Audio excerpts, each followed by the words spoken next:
Olá, eu sou a Priscila Camazano e este é o Como é que é? E hoje aqui no programa nós vamos falar sobre economia, vamos falar sobre os 30 anos do Plano Real. E para falar sobre esse assunto nós convidamos aqui a Júlia Moura. Júlia, obrigada por ter aceitado o nosso convite, seja bem-vinda ao Como é que é? Gina, obrigada, é um prazer estar aqui. Júlia, hoje, dia 1º de julho, completa 30 anos que começou a circular a moeda que nós usamos hoje, que é o real. Então a gente vai falar um pouquinho aqui. Antes de você falar, que o Plano Real ele veio ali para controlar a inflação, mas antes de você falar isso pra gente, eu queria que você desse situasse a gente, como é que estava a situação econômica antes do Plano Real? O Brasil vivia uma hiperinflação, então a gente estava com um aumento de preços de mais de 50% ao mês. Chegava a 80% ao mês. Então, os preços aumentavam 3 vezes ao dia. As pessoas não tinham noção de quanto valia o dinheiro, né? Porque você não tinha como ter noção do que está barato, do que está caro, porque era difícil dimensionar o valor das coisas. Então, antes mesmo do Plano Real, as pessoas já usavam o dólar, né? Para se situar, mais ou menos, no preço das coisas, né? O custo das coisas, porque era difícil. E o Brasil vinha já de muitas mudanças de moeda, né? A gente teve 3 moedas em 3 anos, né? A inflação é um problema do Brasil desde JK. Sim. Que a construção de Brasília foi caríssima, e isso gerou inflação, e isso foi piorando no governo militar, e acabou gerando uma hiperinflação nos anos 80, nos anos 90. Então, quando o Plano Real aconteceu, era realmente uma situação assim, não dá mais. É a prioridade número 1 do país é resolver isso, porque sem estabilidade econômica, né, sem estabilidade financeira, sem uma moeda forte, né, que as pessoas, né, possam confiar, não tem como você fazer qualquer outra coisa. Então, era a prioridade número 1 do país depois de muitos anos assim de tristeza, né, porque Sim. Você recebe seu salário e aí no final do mês ele já perdeu metade do valor. Então, você tinha que correr para comprar tudo no supermercado. Assim que você recebia, as pessoas dormiam na fila para o supermercado, porque no dia seguinte as coisas já iam estar muito mais caras, as coisas faltavam, né, na prateleira.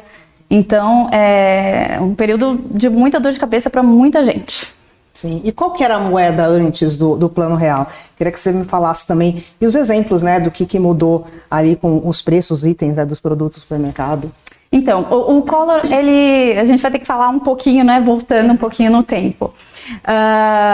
Tiveram alguns planos, né, antes do Plano Real que tentaram lidar com isso, né, enfim. E aí a gente teve o Plano Cruzado, Bresser, Verão, Collor, e aí o Collor, ele restituiu o Cruzeiro,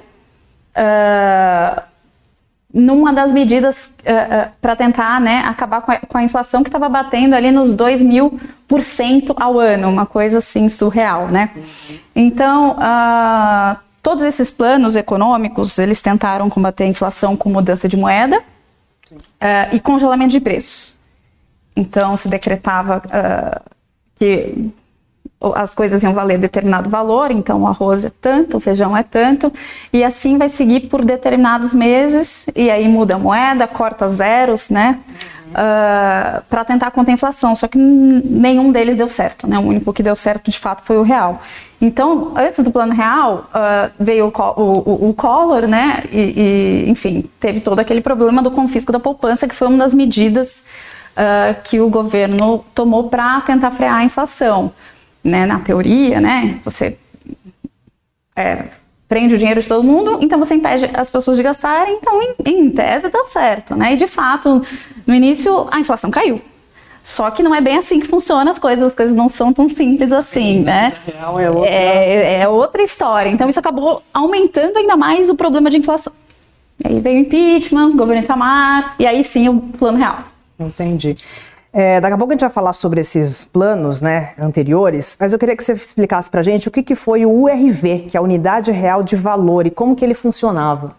Então, uma das partes, né, do Plano Real, por que ele deu certo, né, e outros não deram? Porque ele foi feito em partes e foi muito bem explicado para a população, ele não foi do dia para a noite, não foi de uma hora para outra, não foi arbitrário, então, ele não teve congelamento de preços. Essa foi a principal questão que fez com que ele tivesse sucesso. Então, em vez de congelar os preços, ele falava, olha, a gente vai adotar uma moeda virtual, uma moeda fictícia, né? Unidade real de valor, porque a gente vai mudar a moeda daqui a pouco e a gente está combatendo a inflação. Então, para vocês já se acostumarem com a nova moeda e darem tchau para o Cruzeiro Real, que daqui a pouco não vai existir mais. Então, a unidade real de valor, a URV, ela equivalia ao dólar. E então, no começo, eu até anotei aqui quanto que ela valia no começo. Ela valia 647,50 cruzeiros reais. E ela permaneceu por 3 meses, que foi a transição do cruzeiro real para o real. No final, né, desses 3 meses, só em 3 meses a URV saiu desses 647,50 para 2.750. Então, assim, um pulo extraordinário. Mas, por exemplo, o arroz custava 100 cruzeiros reais, a URV e custava 0,6 URV. No final do mês já custava 200 cruzeiros reais, mas ele continuava custando 1 URV. Então, o preço das coisas em URV ele era constante. O que mudava era quanto que 1 URV valia em cruzeiros reais, porque o cruzeiro real se desvalorizava, mas o URV se mantinha no mesmo valor porque era o dólar. Né? Então, foi assim que aconteceu a transição. Então, as pessoas, os brasileiros, eles já estavam acostumados de muitos anos aos preços aumentarem sem parar. Né? Às vezes 3 vezes ao dia, 80% ao mês. Então, as pessoas já estavam nessa mentalidade.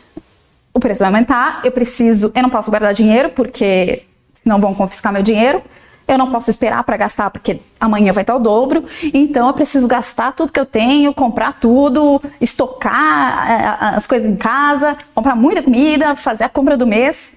E isso acaba gerando mais inflação, mais inflação, mais inflação. Aí, quando as pessoas viram que a URV, ela se mantinha constante, pera lá, então não tem mais inflação, eu não preciso correr, né, para fazer as minhas compras, a URV é constante. Então, na verdade, os economistas do Plano Real achavam que o brasileiro ia precisar de mais tempo para se acostumar com a RV, né?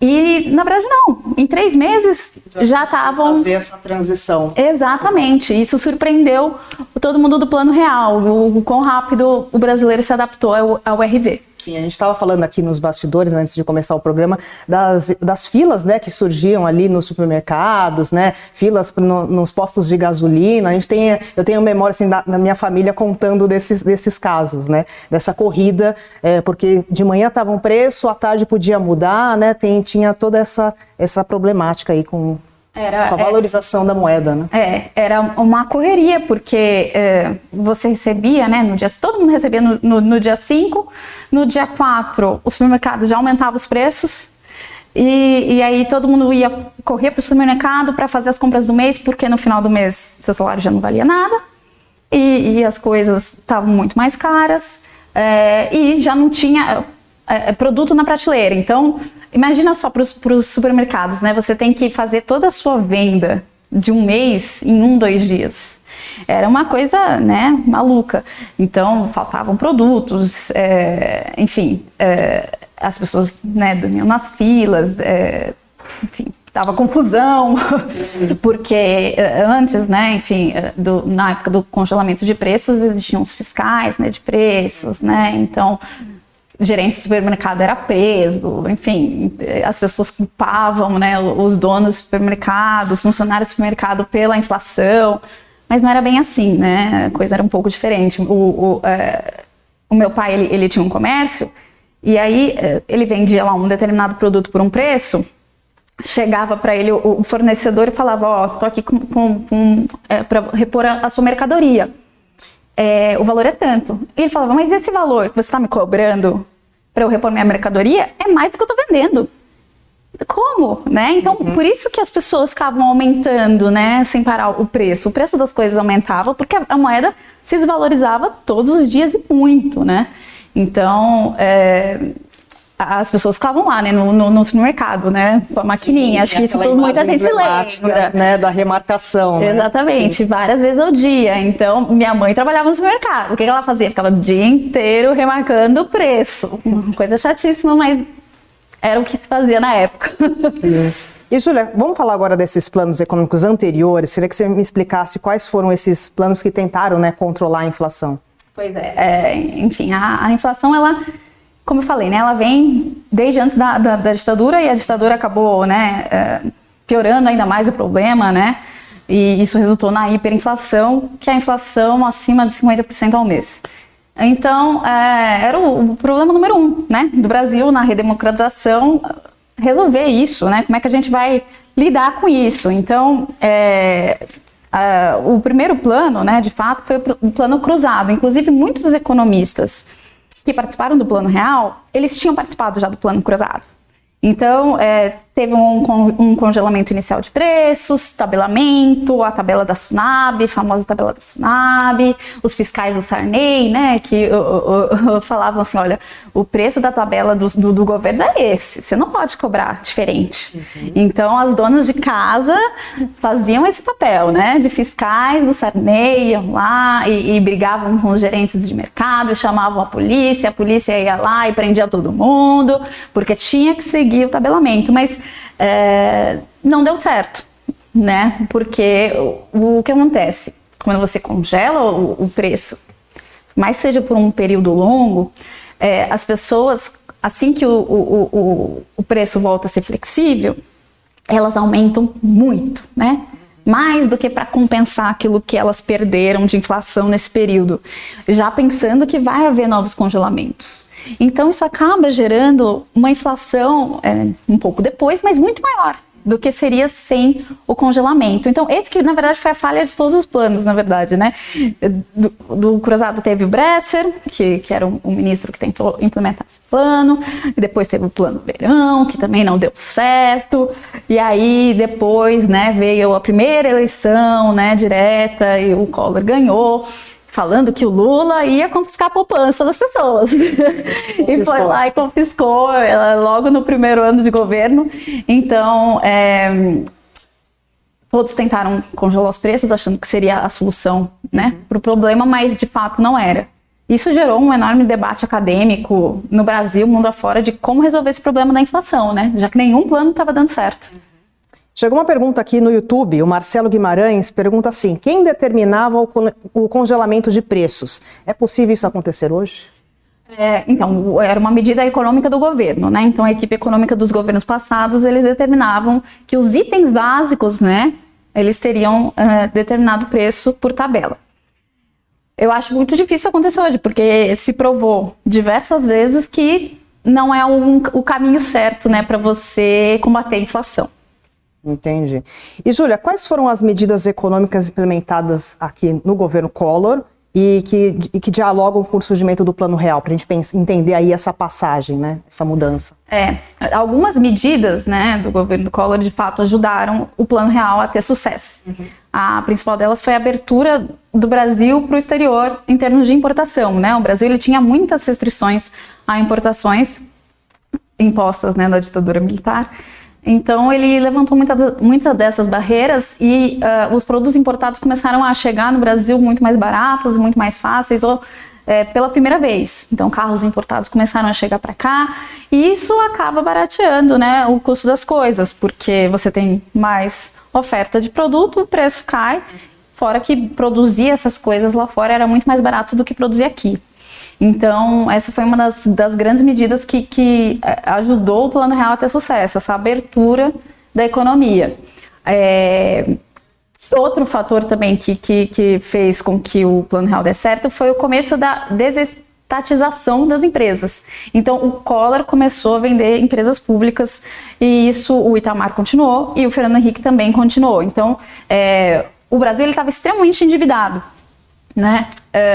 Então, como é que a gente faz para saldar essa dívida, né? A gente vai vender empresas públicas. Então, a gente vende a CSN, a gente vende a Uzi Minas, aí depois a gente vende a Embraer, enfim, por aí vai. Então, muitas empresas foram privatizadas nessa época para ajudar o Brasil a sair dessa.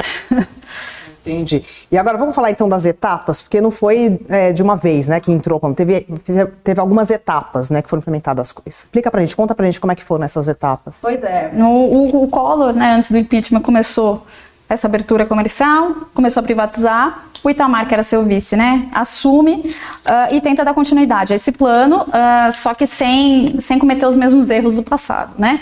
Então, ele chamou diversos ministros, né, diversos economistas para serem seus ministros da economia, nenhum deu muito certo, aí ele virou para o ministro de Relações Exteriores dele, falou, me ajuda nessa. E ele falou, mas, presidente, eu não sou economista. Ele falou, não tem problema, pode vir que vai dar certo. E o mercado vai gostar. E aí foi assim que o Fernando Henrique se tornou ministro da Economia do Itamar. E aí o Fernando Henrique, um dos fundadores do PSDB, foi lá para os seus conhecidos, seus amigos, que já debatiam como, né, combater a inflação. Falou, pessoal, estou montando uma equipe para a gente resolver esse problema.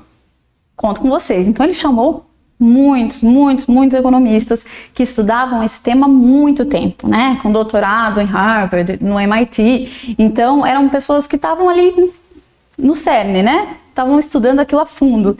E aí foi nessa conjunção, né, de estudiosos que surgiu o Plano Real. E o diferencial dele também foi que ele foi introduzido em etapas. Então, ele foi muito bem explicado para a população e ele deu tempo das pessoas se programarem. Tá, então daqui um tempo vai ter uma nova moeda. Ah, então vai ter uma paridade cambial. Ah, vai ser assim que vai ser feito. Então, as pessoas absorveram aquilo e passaram a confiar, né? Porque se a população não confia, não dá certo.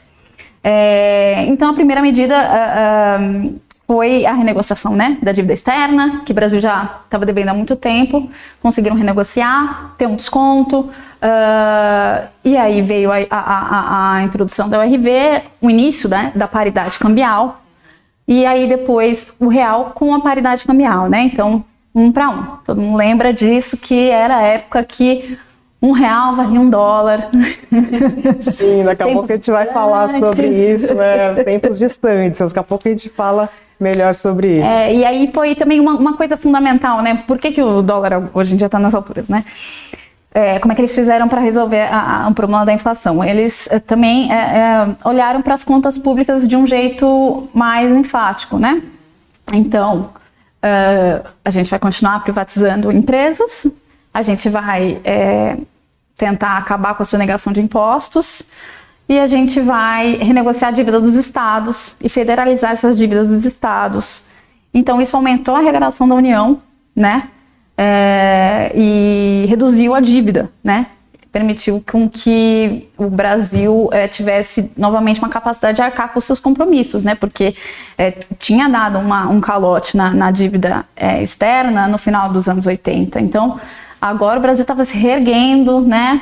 Pegando ali dinheiro de novo para conseguir lidar com a dívida, né? Porque se um país não tem capacidade de arcar com as suas dívidas, a sua moeda vai sofrer, não tem jeito. Então, é justamente por isso que o dólar está subindo, né? Uma questão de risco fiscal, de você não conseguir pagar as suas dívidas. Sim, chegou mais uma pergunta aqui no YouTube. O Gabriel, justamente um pouco desse assunto aqui da paternidade do Plano Real. Ele diz assim, depois de 30 anos, já definiram a tão falada paternidade do Real, FHC, Itamar ou equipe econômica? Acho que, como você disse, é um conjunto, né?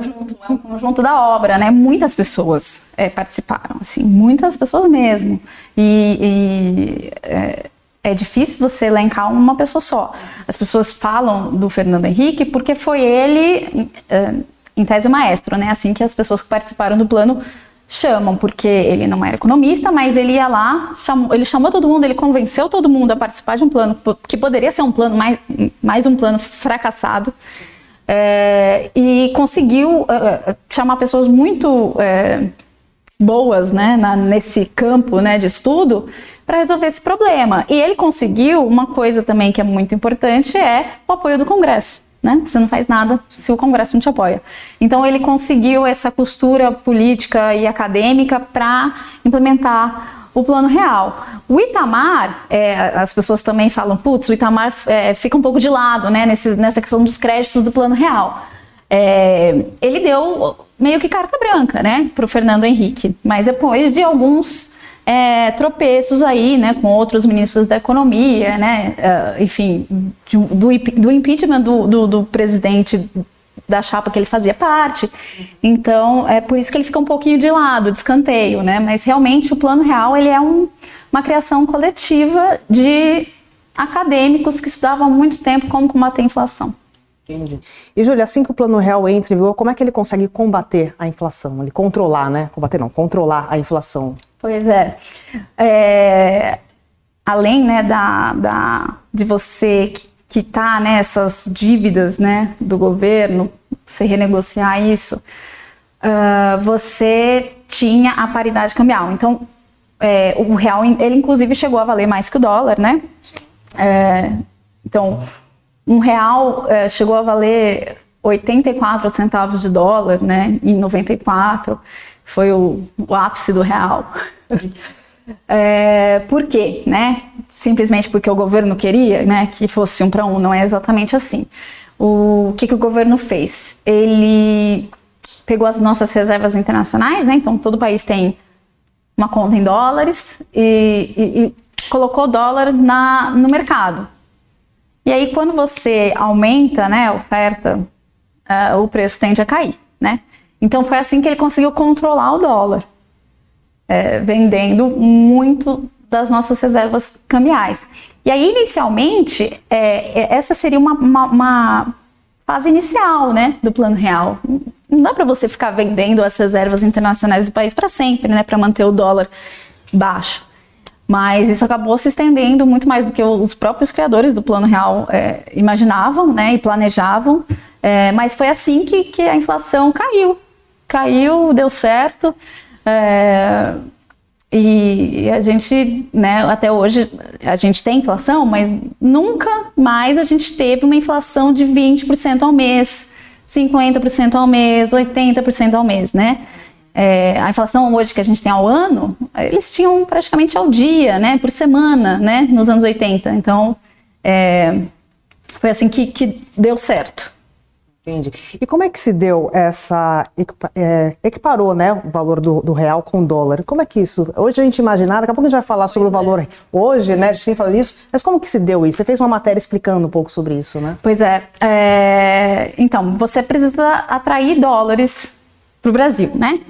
Então, além do governo ir lá e colocar muita moeda, né, estrangeira no mercado para abastecer a demanda e reduzir o preço, você precisa atrair investidores estrangeiros para o país, então atrair um fluxo de dólares para cá.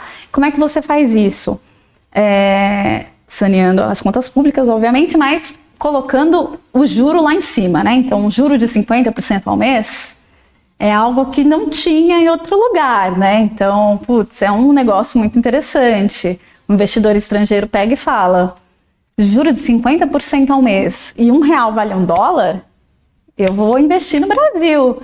E aí foi assim que o governo atraiu mais recursos para cá e conseguiu manter o dólar perto de 1. Ele não ficou exatamente em $1, R$1, né, todo esse período, mas ele ficava ali perto de $1 até não dar mais.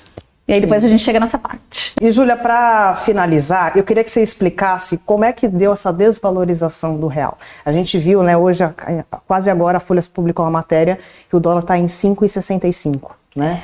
Bateu, né? Aumentou um pouco. Tem aumentado nas últimas semanas. Como é que chega essa desvalorização do real? Então,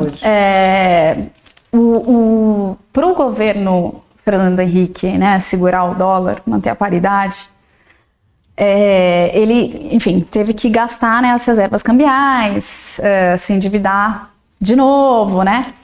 Até que, enfim, com a crise da Ásia, a crise da Rússia, não dava mais para segurar. O governo estava gastando muito dinheiro para segurar o câmbio, né? Então, em 99, depois da reeleição do Fernando Henrique, o governo instituiu o câmbio livre, que é a política que a gente tem até hoje, né? Então, quem define o preço do dólar é o mercado. Oferta e demanda, fluxo de investimento, o governo não mexe nisso, a menos que haja alguma coisa muito fora do comum, como, por exemplo, teve na pandemia, né, que os mercados estavam caindo, né, no início da pandemia, então o Banco Central vai lá para dar liquidez, né, para os investidores, porque está faltando moeda no mercado. Mas se não for uma coisa muito extraordinária, o Banco Central ele não mexe como mexia antigamente, né? Então, por isso que o dólar ele oscila muito, né? Oscila todos os dias. E com o fim da paridade cambial, né, em 99, o dólar de 1 foi para 2 e depois foi para 4 e agora está quase em 6, né? Porque a moeda de um país, né, então o real, ele reflete a economia do nosso país. E ele reflete os nossos riscos, né? Então, o maior risco hoje do país é o risco fiscal. Porque a nossa dívida bruta está em 78%, se eu não me engano, do PIB, e isso, né, comparando entre países emergentes, é considerado elevado. Então, o país está gastando muito dinheiro e não está arrecadando no mesmo nível, e vai chegar uma hora que a conta não vai fechar, e aí todo mundo lembra do Brasil lá do passado, que deu calote no FMI, e fala, putz, isso aí talvez não dê bom. Então, eu vou tirar meu dinheiro do Brasil. Eu não quero ficar para ver se isso vai funcionar ou se vai dar errado. Eu vou sair daqui, eu vou lá investir nos Estados Unidos, que o juro lá também tá alto pra caramba. O juro lá tá acima de 5%, que é assim muito alto, né, para padrões dos Estados Unidos. Então, o fluxo de investimentos vai para lá e sai daqui. Os dólares saem do Brasil, o preço do dólar em relação ao real aumenta.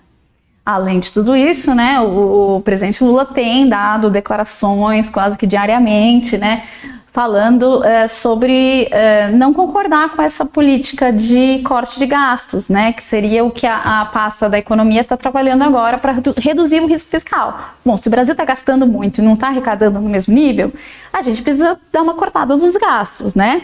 E o presidente se diz contrário a isso, né? Uma das medidas é a desvinculação, né, da Previdência com o salário mínimo. Então, conforme aumenta o salário mínimo, a Previdência hoje em dia também aumenta.